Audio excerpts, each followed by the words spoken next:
My father cleared his throat, swirling his wine as if he were commenting on the weather, and said, "Sometimes your mother and I wish Lydia were our only child."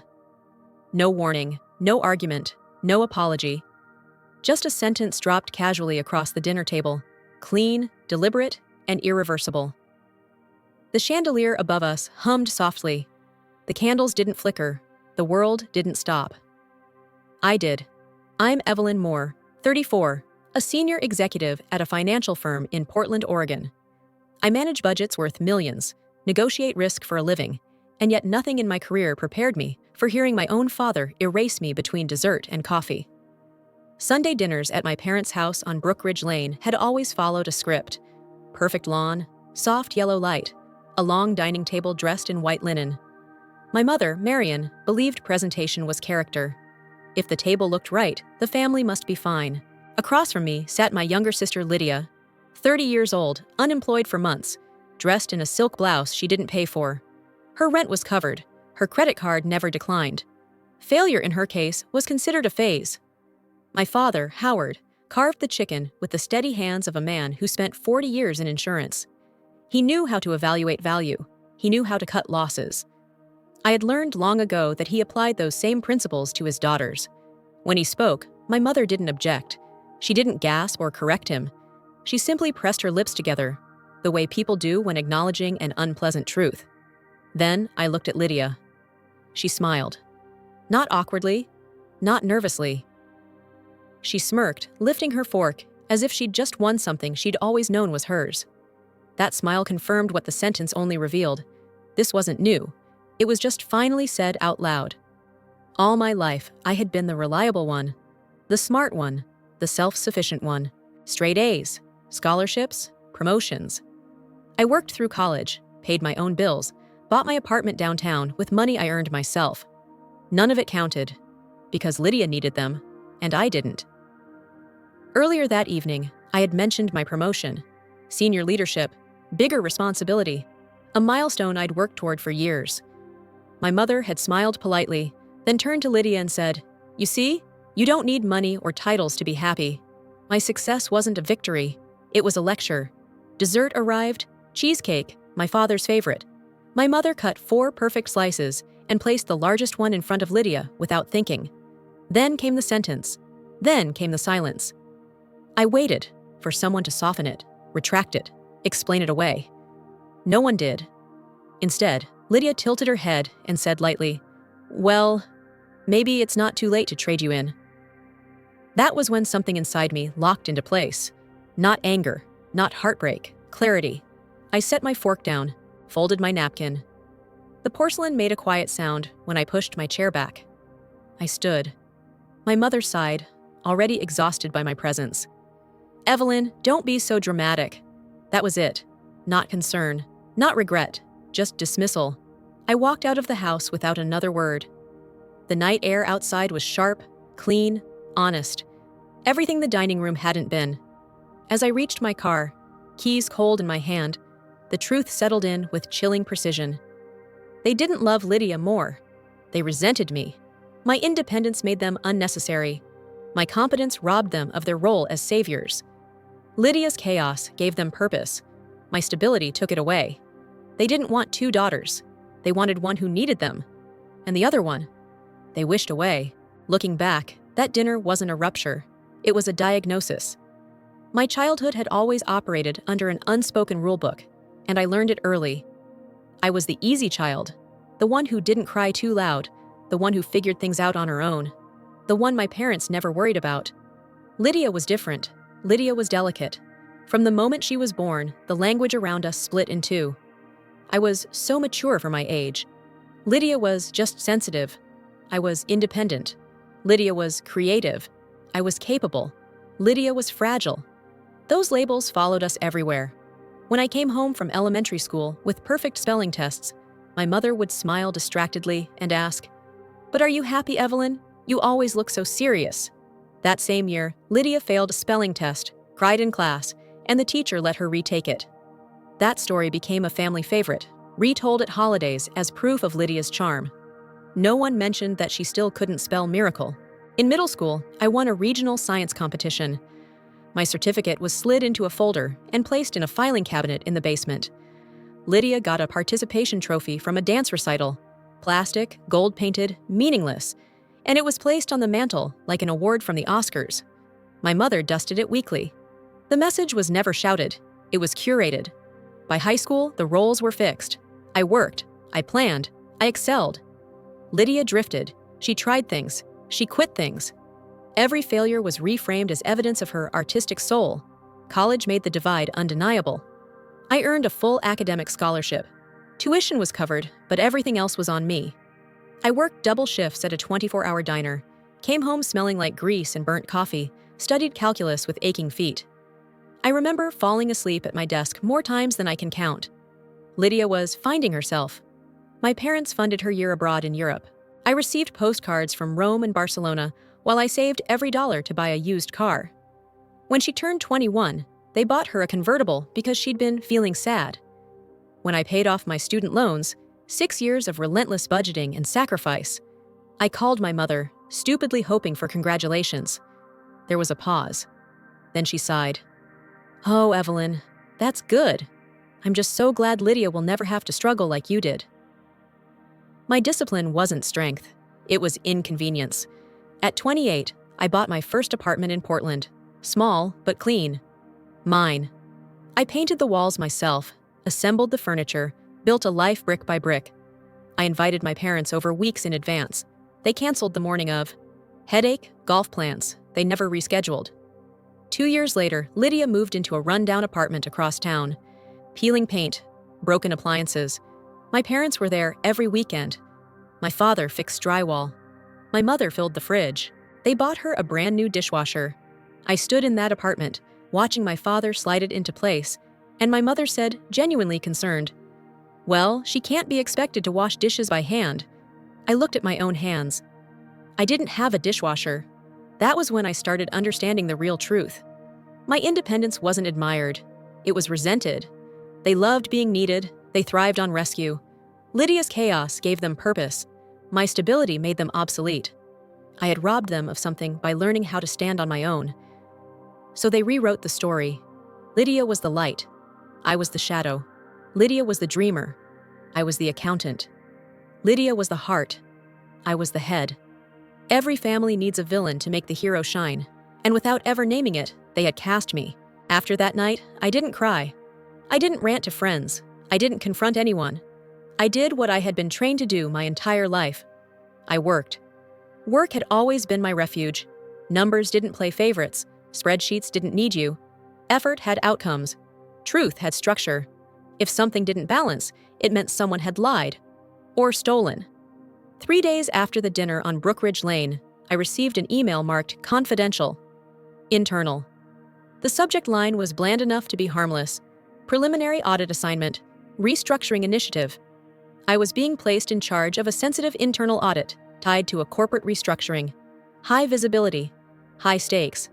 A vote of confidence from people who valued results, not charm. I welcomed the distraction. Late nights blurred together. My apartment became a quiet command center. Black coffee, dim desk lamp, files stacked neatly beside my laptop. The city outside my window glittered, indifferent and steady. Somewhere around 2 a.m, deep into vendor payment logs, I saw the name, Lydia Moore. I sat up straighter. At first, I assumed it was a coincidence. There are always overlaps in data. Names repeat. That's how you stay objective. Assume nothing. But this wasn't a payroll record. It was an invoice, $10,000. Labeled, Strategic Consulting Fees. Vendor, Northwave Media. Northwave Media was the local agency Lydia had worked for. The one she'd been let go from months earlier. My pulse didn't spike. That came later. Instead, something colder took over. The part of my brain that had survived childhood by observing, not reacting. I zoomed in. The invoice was dated 2 months after her termination, and beneath the approval line was a familiar looping signature. Lydia's. 1 invoice becomes 2. 2 become 5. Over 4 months, Northwave had paid her more than $30,000 in consulting fees, conveniently broken into amounts small enough to avoid automatic review thresholds. That alone was suspicious. But the real rot revealed itself when I cross-referenced vendor aging reports. While Lydia was being paid promptly, Northwave's legitimate vendors, photographers, printers, freelancers, were 90 days overdue. Some were threatening legal action. The company was bleeding money, just not toward the people who earned it. I followed the trail. That's when Silverline Concepts LLC appeared. A shell company. Vague service descriptions, no purchase orders, no detailed work logs. Every invoice approved by the same initials. LM. I didn't feel shock. I felt confirmation. Silverline traced back to a registered agent, then another holding entity, then finally a name I recognized immediately. Caleb Rhodes, Lydia's ex-boyfriend, a smooth-talking financial broker with expensive suits and a reputation for skating close to ethical lines. My father had once called him ambitious. I'd called him dangerous. The structure was sloppy but effective. Caleb's shell company billed Northwave for fake services. Lydia approved the invoices from the inside. Money moved out quietly. Everyone else waited. She wasn't the architect, but she was the gate. I saved everything: invoices, approval logs, payment histories, corporate filings. I created a timeline so clean it could have been used in a courtroom presentation. I encrypted the files and backed them up twice. By dawn, the evidence sat on my screen like a loaded weapon. And that was when the question finally arrived. Do I expose her? The part of me shaped by years of dismissal screamed yes. The part that remembered her smirk at the dinner table wanted consequences, visible and devastating. But another voice, the one that had kept me alive in that family, spoke calmly. If I accused her directly, I would become exactly what they believed I was. The jealous sister, the bitter one, the problem. They would never hear the truth. So I chose silence. Not the silence of fear, the silence of strategy. I wouldn't destroy Lydia. I would simply stop protecting her from reality. I locked the files away and went to work like nothing had changed. Meetings, deadlines, polite smiles. Meanwhile, the evidence waited. The system would do what it was designed to do. And for the first time in my life, I didn't need to be chosen. I just needed to let the truth speak for itself. I waited a week after securing the files, long enough for my anger to cool into precision. Then, from a public library across town, I created an anonymous email address. Nothing traceable, nothing emotional. No names, no accusations, just direction. The first message went to our company's legal department. 2 sentences. It may be worth reviewing all invoices submitted by Silverline Concepts LLC over the past 24 months. Cross-referencing approval signatures with former Northwave Media employees may yield relevant discrepancies. That was it. No signature, no drama, just a breadcrumb. A week later, from a different location, I sent a second email, this time to accounts payable. Northwave Media's delayed payments to long-term vendors appeared to coincide with increased invoicing from a shell entity. Further review may be advisable, still neutral, still clean. I wasn't telling anyone what had happened. I was letting professionals do what they were trained to do. The third email went to someone outside the system, a local financial reporter named Daniel Mercer, known for quiet, meticulous investigations. I framed myself as a concerned former contractor. I attached one redacted invoice. Just enough to prove authenticity, not enough to reveal me. Then I waited. Systems move slowly, until they don't. The first sign came as whispers in the office, a paused acquisition, an unexpected complication. Then, a link passed quietly through internal chat. Local agency Northwave Media faces allegations of financial misconduct. I read the article without expression. Daniel had done his homework. Unpaid vendors, shell companies, vague consulting fees, anonymous sources. No names yet. But the trail was public now. From there, it accelerated. Auditors followed. Regulators noticed. Law enforcement stepped in. Lydia still didn't see it coming. Her social media told a different story. Inspirational quotes, photos of coffee cups and leather journals, captions about resilience and haters. She framed the growing scrutiny as jealousy, as sabotage by small-minded people. I screenshotted everything. Then her accounts were frozen. That was the day my phone rang. "Evelyn," my mother said, her voice trembling. "Do you know what's happening to your sister?" "I know what's in the news," I replied evenly. "They're saying terrible things. The bank locked her accounts. The landlord is threatening eviction." I said nothing. "We need your help," she continued. "You're doing so well. You always land on your feet. There it was again. Not concern. Utility. I can't help, I said. Silence. Then disbelief. Then anger. 2 days later, they showed up at my apartment. My father didn't knock. He pounded.